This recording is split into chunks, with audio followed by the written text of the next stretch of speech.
नमस्कार दोस्तों, आपका स्वागत है आपके यूट्यूब चैनल क्विज़ी में। अगर आप एसएससी, रेलवे, बैंकिंग, यूपीएसआई या किसी भी कॉम्पिटिटिव एग्जाम्स की प्रिपरेशन कर रहे हैं, तो ये आज का वीडियो आपके लिए काफ़ी ज़्यादा इंपॉर्टेंट होने वाला है। इस वीडियो में हम डिस्कस करेंगे टॉप 25 जीके ऑब्जेक्टिव क्वेश्चंस।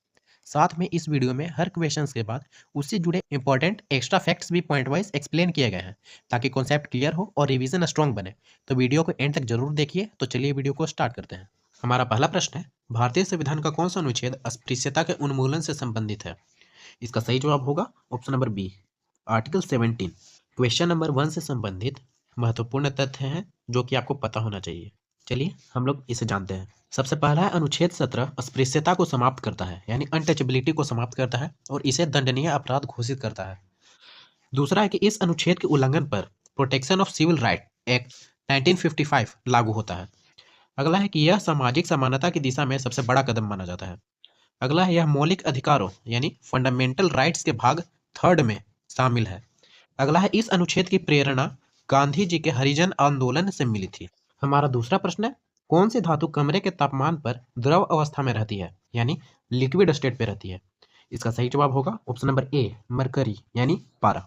प्रश्न संख्या 2 से संबंधित कुछ महत्वपूर्ण है जो कि आपको पता होना चाहिए। सबसे पहला है, पारा का रासायनिक प्रतीक एटीजी, जो कि एक लैटिन वर्ड हाइड्रोगीरम से लिया गया है और इसका परमाणु क्रमांक है 80। दूसरा है, यह एकमात्र धातु है जो सामान्य तापमान पर तरल होता है, यानी लिक्विड होता है। अगला है, इसका उपयोग थर्मामीटर, बैरोमीटर और इलेक्ट्रिकल स्विच में भी होता है। अगला है, पारा विषैला होता है, यानी पॉइजनस होता है। इसकी वाष्पें मानव शरीर के लिए हानिकारक है। अगला है, इसका तापमान पर प्रसार समान होने के कारण यह वैज्ञानिक उपकरणों में उपयोगी है। हमारा तीसरा प्रश्न है, मौर्य साम्राज्य की स्थापना किसने की थी? इसका सही जवाब होगा option number B, Chandragupta Maurya ने। संख्या 3 से संबंधित कुछ महत्वपूर्ण तथ्य इस प्रकार है। चंद्रगुप्त मौर्य ने 322 ईसा पूर्व में नंद वंश को हराकर मौर्य समाज की स्थापना की थी। अगला है, उनके गुरु और सलाहकार है चाणक्य, जिन्हें हम कौटिल्य भी बोलते हैं, जिन्होंने अर्थशास्त्र लिखा था, यानी अर्थशास्त्र के लेखक कौन है? चाणक्य। चंद्रगुप्त मौर्य ने मगध की राजधानी पाटलिपुत्र को बनाया था। अगला है, यूनानी शासक सेल्यूकस निकेटर से संधि कर चंद्रगुप्त मौर्य ने उत्तर पश्चिमी सीमा सुरक्षित की थी। अगला है, अपने जीवन के अंत में, यानी चंद्रगुप्त मौर्य ने अपने जीवन के अंत में जैन धर्म को स्वीकार कर लिया था और श्रवण बेलगोला में समाधि ली थी। हमारा अगला प्रश्न है, सूर्य की परिक्रमा सबसे तेज कौन सा ग्रह करता है? इसका सही जवाब होगा ऑप्शन नंबर ए, मरकरी यानी बुध। इससे संबंधित कुछ फैक्ट्स इस प्रकार है। बुध सूर्य से सबसे नजदीक ग्रह है। अगला है, यह केवल 88 दिन में सूर्य की एक परिक्रमा पूरी करता है और पृथ्वी लगभग 365 दिन लगा देता है। अगला है, बुध का कोई उपग्रह नहीं है। अगला है, इसका तापमान दिन में बहुत गर्म और रात में अत्यधिक ठंडा रहता है। अगला है, यह नग्न आंख से दिखाई देने वाले 5 ग्रहों में से एक है। हमारा अगला प्रश्न है, भारत के मिसाइल मैन किसे कहा जाता है? इसका सही जवाब होगा option number C, A P J Abdul Kalam. Number 5 से संबंधित कुछ फैक्ट्स इस प्रकार है। डॉक्टर कलाम ने integrated guided missile development programme IGM DP का नेतृत्व किया था। अगला है, उन्होंने अग्नि और पृथ्वी जैसी मिसाइलों के विकास में अहम भूमिका निभाई थी। अगला है, 1997 में भारत रत्न से सम्मानित किया गया था, यानी एपीजे अब्दुल कलाम को 1997 में भारत रत्न से सम्मानित किया गया था। अगला है, 2002 से 2007 तक वे भारत के 11वें राष्ट्रपति भी रहे थे। अगला है, वे युवाओं को विज्ञान और शिक्षा के प्रति प्रेरित करने के लिए प्रसिद्ध थे। अगला प्रश्न है, कर्क रेखा भारत के कितने राज्यों से होकर गुजरती है? इसका सही जवाब होगा ऑप्शन नंबर सी, 8 राज्यों से। नंबर 6 से संबंधित कुछ फैक्ट्स इस प्रकार है। जो कर्क रेखा 8 राज्यों से गुजरती हैं, उनके नाम इस प्रकार है: गुजरात, राजस्थान, मध्य प्रदेश, छत्तीसगढ़, झारखंड, पश्चिम बंगाल, त्रिपुरा और मिजोरम। अगला है, यह भारत को लगभग 2 बराबर भागों में विभाजित करती है। अगला फैक्ट है, कर्क रेखा 23.5 डिग्री नॉर्थ में स्थित है। अगला है, भारत का अधिकांश क्षेत्र इस रेखा के दक्षिण में स्थित है। अगला है, यह जलवायु, कृषि और सूर्य की स्थिति को प्रभावित करता है। हमारा अगला प्रश्न है, भारत की पहली महिला राज्यपाल कौन थी? इसका सही जवाब होगा option number A, Sarojini Naidu. Question number 7 से संबंधित कुछ फैक्ट्स इस प्रकार है। सरोजनी नायडू स्वतंत्र भारत की सबसे पहली महिला राज्यपाल बनी, जो कि उत्तर प्रदेश 1947 में बनी थी। उन्हें भारत कोकिला भी कहा जाता था। वे एक प्रसिद्ध कवियत्री और स्वतंत्रता सेनानी भी थी। उन्होंने 1925 में भारतीय राष्ट्रीय कांग्रेस की अध्यक्षता भी की थी। अगला है, वे गांधी जी की करीबी सहयोगी और नमक सत्याग्रह में सक्रिय रही थी। हमारा अगला प्रश्न है, बल की एसआई इकाई क्या है? इसका सही जवाब होगा option number B, Newton. Related कुछ फैक्ट्स इस प्रकार हैं। यह ब्रिटिश वैज्ञानिक आइजैक न्यूटन के नाम पर रखी गई थी। 1 न्यूटन 1 किलोग्राम इंटू 1 मीटर पर सेकेंड स्क्वायर के बराबर होता है। इसका प्रतीक कैपिटल एन है, यानी न्यूटन का प्रतीक कैपिटल एन है। फोर्स का जो फॉर्मूला होता है वो होता है मास इंटू एक्सेलरेशन, यानी द्रव्यमान इंटू त्वरण। अगला है, यह एक डिराइव्ड यूनिट है और base unit kg metre second से बनी है। अगला प्रश्न है, कौन सी नदी बिहार का शोक कहलाती है? इसका सही जवाब होगा ऑप्शन नंबर बी, कोसी नदी। क्वेश्चन नंबर 9 से संबंधित कुछ फैक्ट्स इस प्रकार है। कोसी नदी नेपाल की पहाड़ियों से निकलती है। यह बिहार के उत्तरी मैदानी भाग से होकर बहती है। यह बाढ़ और तटवर्ती विनाश के कारण बिहार का शोक कहलाती है। अगला है, इसका संगम गंगा नदी में होता है। अगला है, कोसी परियोजना यानी कोसी प्रोजेक्ट इसके नियंत्रण के लिए शुरू की गई थी। हमारा 10वां प्रश्न है, अंतरिक्ष में जाने वाले पहले भारतीय कौन थे? इसका सही जवाब होगा option number B, Rakesh Sharma. Question number 10 से संबंधित फैक्ट्स इस प्रकार है। राकेश शर्मा 1984 में सोवियत यान सोयूज T11 से अंतरिक्ष की यात्रा की थी। वे भारतीय वायुसेना के पायलट भी थे। अंतरिक्ष से भारत को देखकर उन्होंने कहा था, सारे जहां से अच्छा हिंदुस्तान हमारा। अगला है, उन्हें अशोक चक्र से भी सम्मानित किया गया था। अगला है, उनकी यह यात्रा इंटर कॉस्मोस प्रोग्राम के अंतर्गत हुई थी। हमारा अगला प्रश्न है, मानव शरीर में सूर्य के प्रकाश से कौन सा विटामिन बनता है? इसका सही जवाब होगा option number D, vitamin D. Question number 11 से रिलेटेड फैक्ट्स कुछ इस प्रकार है। सूर्य के अल्ट्रावायलेट रेज से त्वचा में विटामिन डी यानी कैल्सिफेरॉल बनता है। यह हड्डियों और दांतों को मजबूत बनाता है। इसकी कमी से रिकेट्स और ओस्टियोमेलेसिया रोग भी होता है। इसे सनशाइन विटामिन भी बोला जाता है। मछली का तेल और अंडे की जर्दी इसके अन्य स्रोत हैं। मानव मस्तिष्क का कौन सा भाग संतुलन और समन्वय यानी बैलेंस एंड कोऑर्डिनेशन को नियंत्रित करता है? इसका सही जवाब होगा option number B, cerebellum. Cerebellum मस्तिष्क के पिछले हिस्से में स्थित होता है।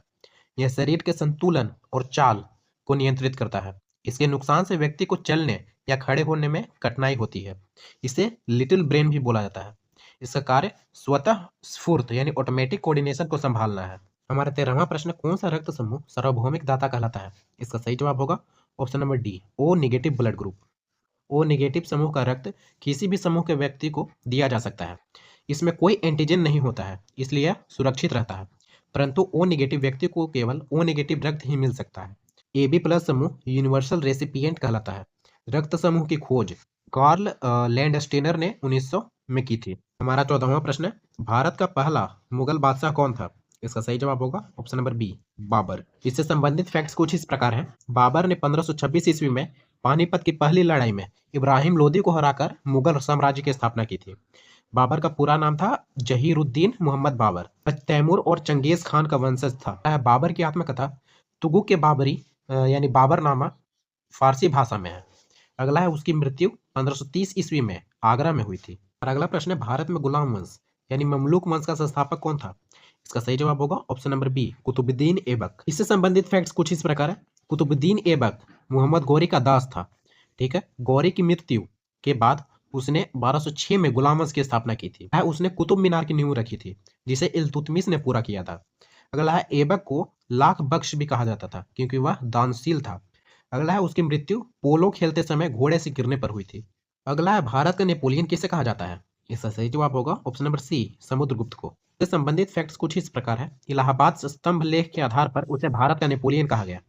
अगला है, उसने गुप्त साम्राज्य को दक्षिण भारत तक फैलाया था। एक महान कवि और संगीतज्ञ भी था।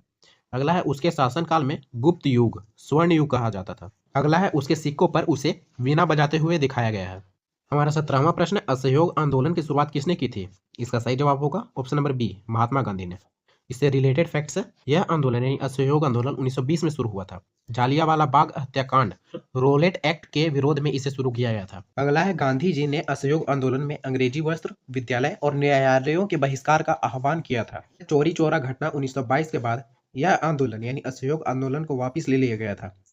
अगला, यह पहला बड़ा जन आंदोलन था जिसने अंग्रेजों की नींव हिला दी थी। और अगला प्रश्न है, स्वतंत्र भारत के पहले गवर्नर जनरल कौन थे? इसका सही जवाब होगा option number A, Lord Mountbatten. Related facts कुछ इस प्रकार है। उन्होंने 15 अगस्त 1947 को भारत की स्वतंत्रता की घोषणा की। अगला है, वे अंतिम ब्रिटिश वायसराय थे। अगला है, उनके बाद सी राजगोपालचारी पहले भारतीय गवर्नर जनरल बने। अगला है, माउंटबेटन ने विभाजन योजना को लागू किया। अगला है, उन्होंने भारत और पाकिस्तान दोनों देशों की स्वतंत्रता में भूमिका निभाई। अगला प्रश्न है, विश्व का सबसे बड़ा पठार कौन सा है? इसका सही जवाब होगा ऑप्शन नंबर ए, तिब्बत का पठार। इससे संबंधित फैक्ट्स कुछ इस प्रकार है। तिब्बत के पठार को रूफ ऑफ द वर्ल्ड भी कहा जाता है। इसका औसत ऊंचाई 4500 मीटर से अधिक है। अगला है, यह चीन, भारत और नेपाल के हिस्सों में फैला हुआ है। अगला है यह अनेक प्रमुख नदियां जैसे यांगत्जे, ब्रह्मपुत्र, सिंधु का उद्गम स्थल है। यहाँ जलवायु अत्यधिक ठंडी और शुष्क है। अगला प्रश्न है भूमध्य रेखा कितने देशों से होकर गुजरती है? इसका सही जवाब होगा ऑप्शन नंबर बी, 13 देशों से। इससे रिलेटेड फैक्ट्स कुछ इस प्रकार है। भूमध्य रेखा पृथ्वी को 2 भागों में बांटती है, उत्तरी और दक्षिणी गोलार्ध। अगला है यह 0 डिग्री अक्षांश पर स्थित है। अगला है अफ्रीका, दक्षिण अमेरिका और एशिया के कुछ द्वीपों से गुजरती है। अगला है प्रमुख देश Ecuador, Kenya, Indonesia, Brazil, Congo इत्यादि से होकर यह गुजरती है। अगला है भूमध्य रेखा पर दिन रात की लंबाई लगभग समान रहती है। 21वां प्रश्न है विश्व का सबसे छोटा महाद्वीप कौन सा है? इसका सही जवाब होगा ऑप्शन नंबर बी, ऑस्ट्रेलिया। से रिलेटेड फैक्ट्स कुछ इस प्रकार है। ऑस्ट्रेलिया का क्षेत्रफल 7.68 मिलियन किलोमीटर स्क्वायर है। इसे आइलैंड कॉन्टिनेंट भी कहा जाता है। यहाँ का अधिकांश भाग रेगिस्तानी क्षेत्र है। यह दक्षिणी गोलार्ध में स्थित है। यहाँ की अनोखी प्रजातियां इस प्रकार है, कंगारू, कोआला, एमू। अगला प्रश्न है कौन सी नदी दक्षिण गंगा कहलाती है? इसका सही जवाब होगा ऑप्शन नंबर बी, गोदावरी नदी दक्षिण भारत की गंगा कहलाती है। रिलेटेड फैक्ट्स कुछ इस प्रकार है। गोदावरी भारत की दूसरी सबसे लंबी नदी है। नासिक महाराष्ट्र से निकलती है और बंगाल की खाड़ी में जाकर गिरती है। यह आंध्र प्रदेश और तेलंगाना से होकर बहती है। इसके किनारे नासिक और राजमुंदरी जैसे धार्मिक स्थल भी है। गोदावरी डेल्टा भारत के सबसे उपजाऊ क्षेत्र में से एक है। अगला प्रश्न है भारत का संवैधानिक प्रमुख कौन कहलाता है? इसका सही जवाब होगा ऑप्शन नंबर बी, प्रेसिडेंट। राष्ट्रपति भारत के राज्य के प्रमुख होते हैं। अनुच्छेद 52 के अंतर्गत स्थापित पद है। राष्ट्रपति 5 वर्षों के लिए निर्वाचित होते हैं। इसका चुनाव इलेक्टोरल कॉलेज द्वारा किया जाता है। राष्ट्रपति के सभी कार्य प्रधानमंत्री और मंत्रिपरिषद की सलाह से होते हैं। अगला प्रश्न है भारतीय संविधान कब लागू हुआ था? इसका सही जवाब होगा ऑप्शन नंबर सी, 26 जनवरी 1950 ईस्वी को। इससे संबंधित फैक्ट्स कुछ इस प्रकार है। संविधान सभा ने 26 नवंबर 1949 को संविधान अंगीकृत किया था। अगला है इसे 26 जनवरी 1950 को लागू किया गया था। कारण है कि यह गणतंत्र दिवस भी है। अगला है 26 जनवरी 1930 को पूर्ण स्वराज्य दिवस मनाया गया था। इसकी याद में ही यह तिथि चुनी गई थी। अगला है यह विश्व का सबसे बड़ा लिखित संविधान है। इसमें प्रारंभ में 395 अनुच्छेद, 22 भाग और 8 अनुसूचियां थी। हमारा लास्ट प्रश्न है विश्व पर्यावरण दिवस कब मनाया जाता है? इसका सही जवाब है ऑप्शन नंबर ए, 5 जून को। इससे संबंधित फैक्ट्स कुछ इस प्रकार है। पर्यावरण दिवस को सबसे पहले 1974 में मनाया गया था। इसे United Nation Environment Programme UNEP द्वारा आयोजित किया जाता है। अगला है हर साल इसका अलग थीम होता है। अगला है इसका उद्देश्य पर्यावरण की रक्षा और जागरूकता फैलाना है। अगला है 2030 की थीम थी beat plastic pollution. I hope आपको ये वीडियो पसंद आया होगा। अगर वीडियो इन्फॉर्मेटिव लगे तो लाइक, शेयर और सब्सक्राइब जरूर करें।